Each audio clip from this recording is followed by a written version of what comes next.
여러분 혹시 논리와 사랑 중에 어떤 것이 더 힘이 있을까요? 둘 중에 무엇을 통해서 더 사람이 바뀌고 변할까요? 우리의 가정 안에 지금 어떤 것이 더욱 빛을 발할까요? 교회 안에서는 이 논리와 사랑 중에 어떤 것이 더 필요하겠습니까? 예전부터 들었던 말이 있습니다. 우리가 누군가에게 진리를 전할 때 이 진리가 더 빛이 나고 더 잘 받아들여지는 방법이 있다. 그것은 진리를 전할 때는 사랑이라는 그릇에 담아서 잘 전달해야 된다. 그럴 때 그 진리가 더 빛을 발하게 된다라고 말했던 것이 생각이 납니다. 그리고 오랫동안 목회를 해오셨던 목사님들의 말씀을 듣다 보면 사람들이 은혜를 받고 변할 때는 옳은 말을 논리적으로 해줄 때가 아니라 사랑의 마음이 온전히 전달될 때 사람이 변하더라 라는 말씀을 해주셨습니다. 여러분의 가정은 어떠신가요? 혹시 집에 있는 가족들에게 뭔가 논리정연하게 논리를 따져서 얘기할 때 혹시 가정에 평화가 있습니까? 아니면 모든 것을 기다려주고 참아주시고 인내해 주실 때 평화가 있습니까? 그 사람을 오랫동안 기다려주고 그 사람을 위해서 묵묵히 기도해주고 그 사람의 연약함을 사랑으로 덮어주는 그런 것 말입니다. 탕자의 비유에 나오는 아버지의 모습입니다. 그 아들이 흥청망청 살았을지라도 아버지의 재산을 가지고 다 탕진해 버렸을지라도 그 아버지의 이름에 먹칠하면서 여기저기 다 다닐지라도 문란하게 살면서 인생의 밑바닥까지 내려갔을지라도 그 아버지는 스스로 깨닫고 회개하고 돌아오는 아들을 꼭 껴안아 주십니다. 그리고 그 안아줌을 통해서 마음 안에 있는 메시지가 전달됩니다. 괜찮다, 괜찮다. 아무 말 하지 않아도 된다. 너가 돌아온 것만으로도 됐다. 이 아버지는 논리적으로 따질 수 있었습니다. 첫 번째, 내 재산을 탕진한 죄. 두 번째, 우리 가문의 이름에 먹칠한 죄. 세 번째, 문란하게 살면서 비도덕적으로 살았던 죄 등등등 다 될 수 있었습니다. 그런데 그 아버지는 그 모든 논리를 다 내려놓고 그 냄새나는 옷을 입고 돌아온 아들을 그냥 안아줍니다. 여러분들은 이런 말을 들으면 어떠십니까? 괜찮다, 수고했다, 애썼다, 혼자 버티느라 얼마나 힘들었냐. 내가 그 사실을 알고 있었는데 아무에게도 말하지 않고 너를 위해 기도하고 있었다. 이런 말과 무언의 메시지들은 사람들의 마음을 돌이키게 합니다. 이러한 말은 사람들의 얼어붙어 있는 마음을 녹이게 합니다. 특히 교회는 유기체적인 곳이라 모두 다 연결되어 있습니다. 이러한 마음을 가지고 있으면 자연스럽게 전달이 됩니다. 여러분 옆에 이러한 사람들이 많아지시기를 축복합니다. 그리고 더 나아가서 여러분이 그런 사람들이 되시기를 축복합니다.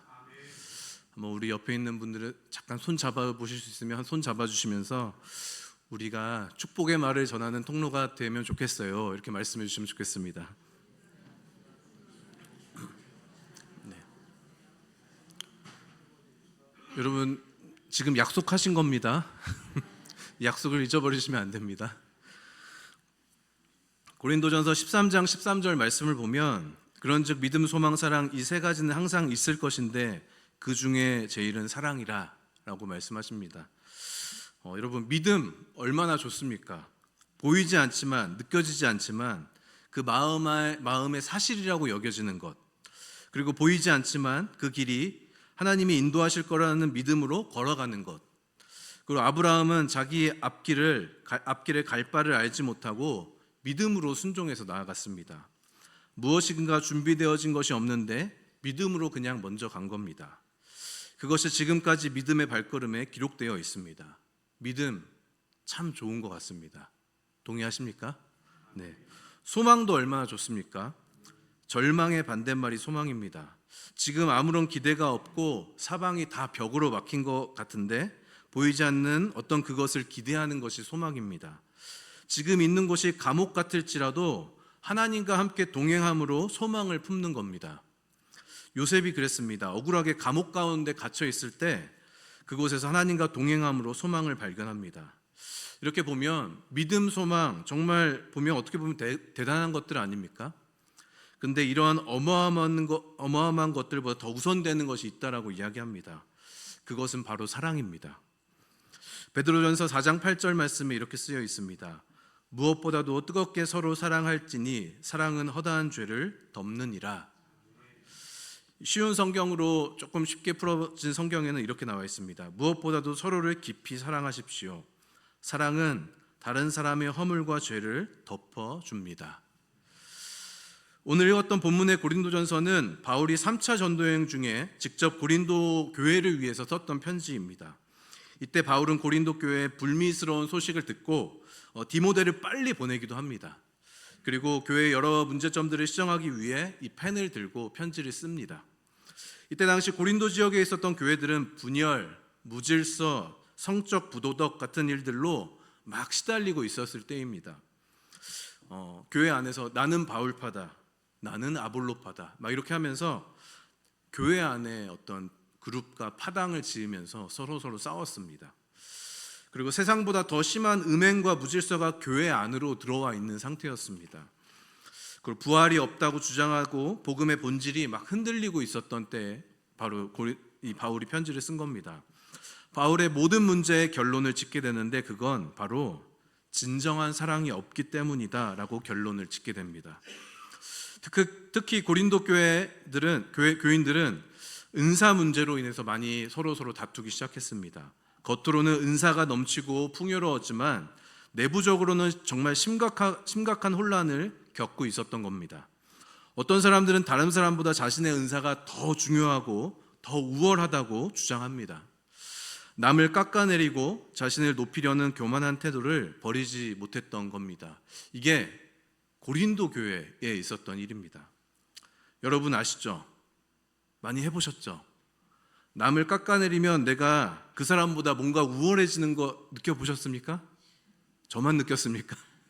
네, 그렇습니다. 남을 깎아내리면 내가 뭔가 그 사람보다 더 우월해지는 것 같습니다. 그렇게 느껴지지 않습니까? 나는 뭔가 그 사람과 차별된 사람이 되는 것 같지 않습니까? 누군가 나에게 조금이라도 칭찬해주면 저는 그분이 태워준 비행기를 타고 저 하늘 위에 올라가 있습니다. 이게 어떻게 보면 우리의 전공입니다. 전공. 네. 누가 알려주지 않아도 자연스럽게 우리 마음 가운데 생기는 교만한 마음들입니다. 어떤 사람들은 굳이 말로 내뱉지 않지만 마음속 깊은 곳에서 그래도 나는 저 사람보다 나아, 이런 마음들을 하고 있습니다. 다른 사람을 비난함으로써 자신을 내세우려는 그릇된 성품은 개인은 물론 교회 공동체의 성장을 가로막습니다. 타인을 깎아내리는 태도가 습관적으로 정착되는 순간부터 우리는 비판의 영에 사로잡혀서 늘 거만하고 냉소적인 성품을 지니게 됩니다. 여러분, 우리는 누구의 영에 잡혀 있으십니까? 하나님의 영, 사랑의 영입니까? 아니면 비판의 영입니까? 비판의 대상이 사람이 아니라 조건의 경우도 마찬가지 결과를 초래합니다. 내가 있는 상황과 조건에 불평하는 것입니다. 비판은 우리의 마음에서 사랑을 앗아가 버립니다. 우리는 늘 다른 사람의 장점이나 어떤 상황의 밝은 측면을 보려고 애쓰고 또 애쓰고 계속 애쓰고 쉬지 않고 애쓰고 또 애쓰고 해야 합니다. 매사에 불평 불만을 드러놓으며 타인을 비판하는 삶은 축복의 통로를 가로막을 뿐 아니라 온전한 예수님의 사람이 될 수 있는 길을 방해하게 됩니다. 오늘 헌신 예배를 드리는 5.6 남전도의 회원 여러분, 그리고 이곳에 계신 성도님 여러분, 사도 바울은 고린도 교회에 보내는 편지의 마지막을 정리하면서 영적 전쟁터와 같은 세상을 살아가는 성도들에게 중요한 3가지를 전달하고 있습니다. 특히 이 말씀은 가정의 기둥이고 교회의 허리의 역할을 담당하고 있는 남전도의 회원분들, 그리고 우리 춘천중앙교회에서 중요한 역할을 맡고 계신 또 수요 예배에 참여하신 성도님들이 가져야 할 영적인 모습과 성숙한 인격이 무엇인지 잘 보여주고 있습니다. 우리가 어떤 모습으로 서 있어야 흔들리지 않는 공동체를 세울 수 있을까요? 우리 한번 세 가지를 짧게 보도록 하겠습니다. 첫 번째입니다. 한번 읽어보면 좋겠습니다. 깨어 믿음에 굳게 서서. 네, 여기서 깨어라는 깨어에 해당하는 헬라어 그레고 레이터는 현재 명령형으로 일시적으로 행동이 끝나는 것이 아니라 계속적으로 지속적인 상태를 유지하는 것을 이야기하고 있습니다. 그래서 깨어 있으라 할 때 이 깨어는 그냥 단 한순간만이 아니라 계속적으로 지속적으로 깨어 있는 겁니다. 여러분, 성을 지키는 파수꾼이 밤을 지새우면서 경계하듯이 깨어 있으라는 겁니다. 만약에 파수꾼이 한순간에만 잠깐 깨어 있고 그 뒤로 자게 된다면 그 성은 어떻게 될까요? 적들의 침투해서 그 성을 무너뜨리게 될 겁니다. 우리의 정체성 중에 하나는 나는 파수꾼이다 라는 겁니다. 한번 따라해 보시면 좋겠습니다. 나는 파수꾼이다. 사역을 하다 보면 이러한 상황 가운데 빠지는 것을 보게 됩니다. 어떤 교회나 부서의 어떤 사람을 통해서 어떤 부정적인 상황을 통해 분위기가 확 바뀌는 경우가 있습니다. 그럴 때 우리는 깨어서 기도해야 합니다. 영적 전쟁을 하면서 그 시간을 돌파해 가야 합니다. 그렇지 않으면 서로 비판하거나 신뢰하는 관계가 이런 관계가 깨지거나 이런 상황들이 연출되기도 합니다. 그래서 우리는 말을 조심하고 말을 아껴야 하고 그러한 공격들에 들어오지 않도록 파수꾼으로서 막아야 합니다. 여러분, 축구 경기 보십니까? 보신 적 있으십니까? 골을 막는 사람을 뭐라고 하죠? 네, 축구가 총 전반 후반 90분인데 이 골키퍼가 만약에 전반 45분 동안만 열심히 막다가 후반전 45분에 되면 전반에 막았으니까 이제 안 막아도 되겠지 하고 그렇게 되면 게임이 어떻게 될까요? 그냥 다 져버립니다. 어떻게 보면 이 파수꾼은 골키퍼의 역할과 같습니다. 항상 골이 어디로 있는지 골만 봅니다. 우리가 수비할 때 공격할 때 어떤 상황이든지 간에 그 골만 봅니다. 그 골이 들어오지 않도록 열심히 몸도 던지고 손도 날리고 점프도 하고 심지어는 이 공이 얼굴에 맞으면서 얼굴이 찌그러질 정도로 그렇게 열심히 막습니다. 세상의 가치관과 타협하려는 유혹이 올 때도 있습니다. 교회가 세상에 영향을 줘야 하는데 역으로 세상의 가치관이 교회에 들어오기도 합니다. 그래서 오히려 세상이 교회를 걱정합니다. 교회 다니는 사람들 저렇게 살아도 괜찮을까? 교회가 저러도 괜찮나 하면서 우리를 대신해서 또 그렇게 신경 써주고 걱정합니다. 요한일서 3장 14절에서 15절 말씀을 함께 보도록 할 텐데요. 3장 14절 말씀 초반부에는 이렇게 쓰여 있습니다. 우리는 형제를 사랑함으로써 사망에서 옮겨 생명으로 들어간 줄 알거니와. 14절은 형제를 사랑하는 것을 통해서 사망에서 생명으로 옮긴 것을 알게 된다라고 나와 있습니다. 이제는 죽음의 사람이 아니라 생명의 사람이구나 라고 느낀다는 겁니다. 한마디로 이제는 옛사람이 아니고 새 사람이 되었구나. 한마디로 구원받은 자의 삶이라는 겁니다.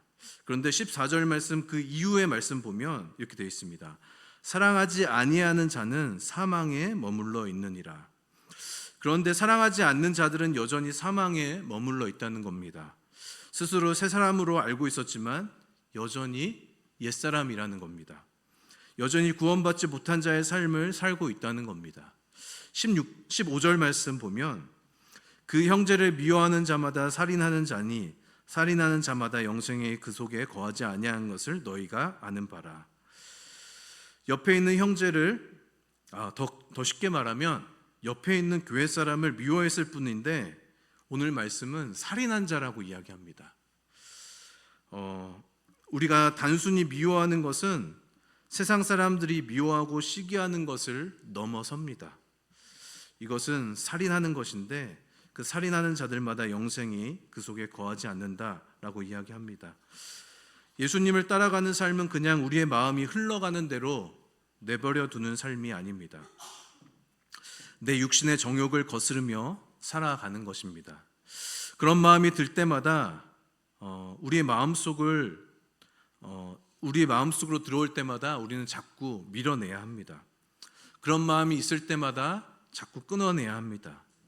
여러분 핸드폰으로 스팸 번호 오십니까? 스팸 번호 받을 때 있으십니까? 올 때 어떻게 하죠? 상세하게 자상하게 받으면서 안녕하십니까? 저 춘천중앙성결교회 누구입니다. 너무 힘드시겠어요. 제가 있는 돈 다 보내드릴게요. 막 이러지 않으시죠? 원하시는 대로 다 해드릴게요. 이러지 않죠? 어쩌? 그냥 전화가 오면 그냥 끊어버립니다. 아니면 전화 받았다가 지금 바쁩니다 하고 끊습니다. 그런 마음이 우리 안에도 들어올 때가 있습니다. 우리는 밀어내야 합니다. 밀어내야 합니다. 우리의 마음을 장악하지 않도록, 우리의 삶의 주인이 되지 않도록 자꾸 밀어내고 끊어내야 합니다. 우리가 영적으로 깨어 있어야 우리가 우리 교회를 지킬 수 있습니다. 우리가 영적으로 깨어 있을 때 우리의 가정을 지킬 수 있습니다. 우리 남전도의 회원분들이 깨어 있을 때 교회와 가정을 지키게 될 것입니다. 말씀 보면 오늘 믿음에 굳게 서라라고 나와 있습니다. 그 뒤에 보면 굳게 서서의 헬라어는 흔들림 없는, 확실한, 의심 없는 이런 의미로 쓰여 있습니다. 이것은 고대 로마 군대에서 사용하던 군사적 용어에서 유래되었습니다. 적의 공격에도 자기 위치를 이탈하지 않는 견고함을 의미합니다. 지금 바로 굳게 서라는 긴박하고 지속적인 명령입니다.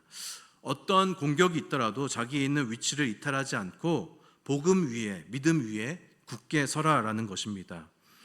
여러분, 어떤 상황과 환경에 따라 요동치는 믿음이 아니라 복음의 진리 위에서 선 성도님들이 그렇게 온전히 주님의 말씀 위에, 복음 위에 굳게 서길 바랍니다.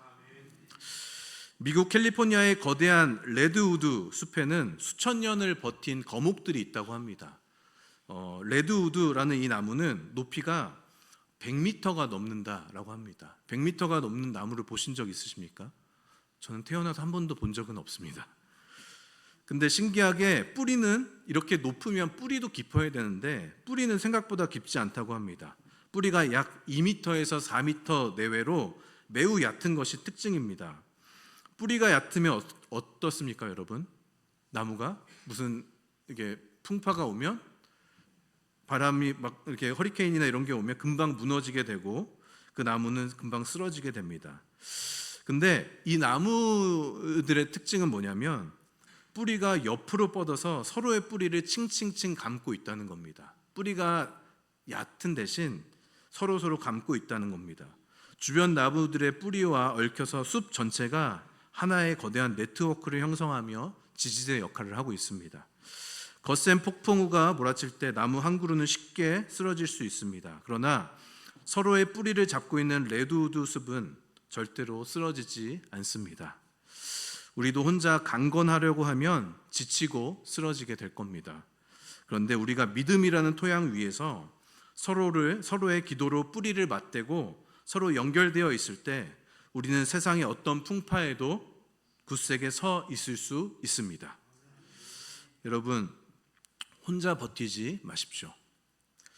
남전도회, 여전도회 여러 기관, 공동체 안에서 함께 그 믿음의 뿌리를 함께 서로 엮으시기를 바랍니다.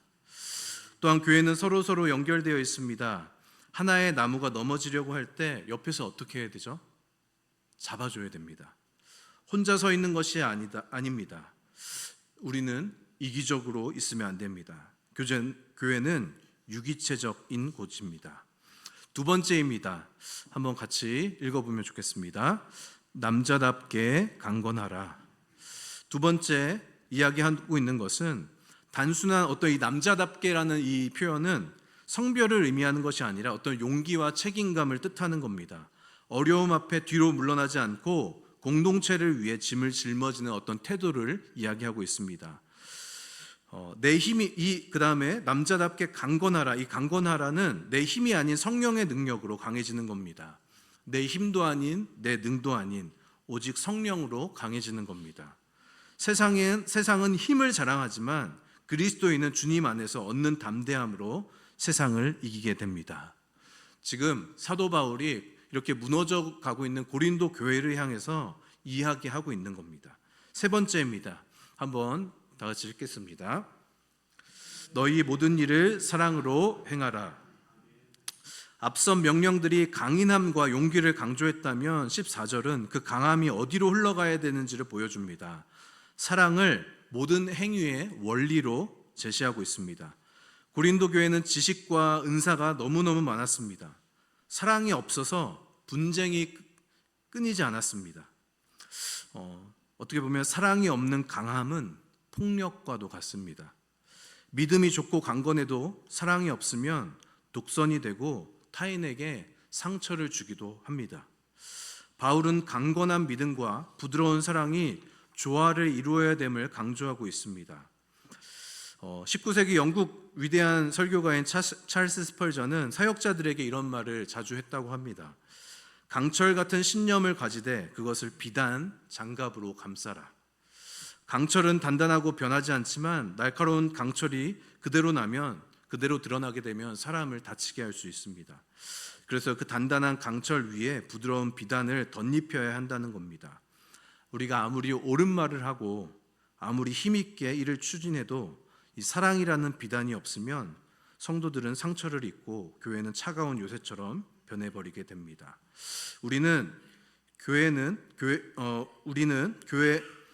교회가 일을 잘하는 조직이 되기 전에 사랑을 잘하는 공동체가 되어야 할 것입니다. 우리가 믿음에 굳게 서서 강건하게 일하는 이유는 누군가를 이기기 위함이 아닙니다. 누군가보다 더 높아지고 유능해지는 것이 아닙니다. 바로 사랑을 실천하기 위함입니다. 여러분의 강건함이 누군가를 찌르는 창이 아니라 누군가를 감싸는 따뜻한 팔이 되길 축복합니다. 그런데 어떤 일을 할 때 이런 사랑의 방법으로 해야 한다고 오늘 본문에서 이야기하고 있을까요? 어떤 일을 할 때 이런 사랑의 방법이 필요하다고 이야기하고 있을까요? 오늘 본문에 보면 모든 일에라고 나와 있습니다. 예를 들어서 우리 교회로 보면 회의할 때 어떤 부서에서나 여러 가지 기관에서나 회의할 때 그때도 사랑의 방법으로 하라는 겁니다. 봉사할 때도 그렇습니다. 주차 안내할 때도, 주방에 있을 때도, 아이들을 대할 때도, 새로운 사람을 대할 때도, 손 아랫사람을, 손 윗사람을 대할 때도 그 중심에는 사랑이 있어야 된다는 겁니다. 사랑이 빠진 헌신은 자기 의만 남기지만 사랑으로 하는 헌신은 공동체를 하나로 묶게 됩니다.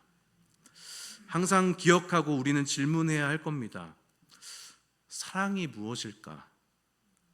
사랑한다는 게 무엇일까? 믿음, 소망, 사랑 중에 왜 사랑이 제일이라고 하셨을까? 그렇게 화려하고 열심히 있는 고린도 교회에 왜 사랑에 대해서 강조하셨을까? 왜 예수님은 우리를 사랑하셔서 자기의 목숨을 대속물로 내어 놓으셨을까? 내가 예수님에게 닮아가야 할 부분은 무엇일까? 우리는 계속적으로 끊임없이 질문해야 할 것입니다. 고린도전서 13장 4절 5절 말씀 보면 이렇게 나와 있습니다. 사랑은 오래 참고 사랑은 온유하며 시기하지 아니하며 사랑은 자랑하지 아니하며 교만하지 아니하며 무례히 행하지 아니하며 자기의 유익을 구하지 아니하며 성내지 아니하며 악한 것을 생각하지 아니하며 이렇게 나와 있습니다. 이것이 사랑이라고 이야기합니다. 여기서 자기의 유익을 구하지 않는다는 것은 무엇이냐면 내 이웃을 내 몸과 같이 생각한다는 겁니다. 나의 어떠한 유익을 위해서 다른 사람을 희생시키는 것이 아니다라고 이야기합니다. 오늘 우리가 읽었던 본문의 부분은 고린도 교회에서 첫 번째로 보내는 편지의 마지막 부분입니다. 바울은 편지를 마무리하며 이런 혼란 속에 정신을 차리고 파수꾼처럼 영적 경계 태세를 갖춰야 함을 강조하고 있습니다. 또한 내부 분열과 외부 유혹으로부터 위태로웠던 고린도 교인들에게 군인처럼 당당하게 진리를 지키되 모든 일은 사랑이라는 방법으로 해결하라 라는 바울의 뜨거운 당부가 있습니다. 하나님은 우리가 사단의 방법으로 비참하게 무너지기를 원하실까요? 원치 않으실까요? 원치 않으십니다. 여러분, 말씀과 진리 위에 굳게 서십시오. 용기 있게 사명을 감당하십시오. 그러나 그 모든 일의 마지막은 사랑으로 완성하십시오. 이 세 가지가 조화를 이룰 때 여러분의 가정은 천국이 되어질 것입니다. 우리의 교회는 음부의 권세가 이기지 못하는 강력한 군대가 되어질 것입니다. 믿음에 굳게 서서 사랑으로 승리하는 5.6 남전도회, 그리고 우리 춘천중앙성결교회 성도님들 되시기를 주님의 이름으로 축복합니다. 기도하시겠습니다.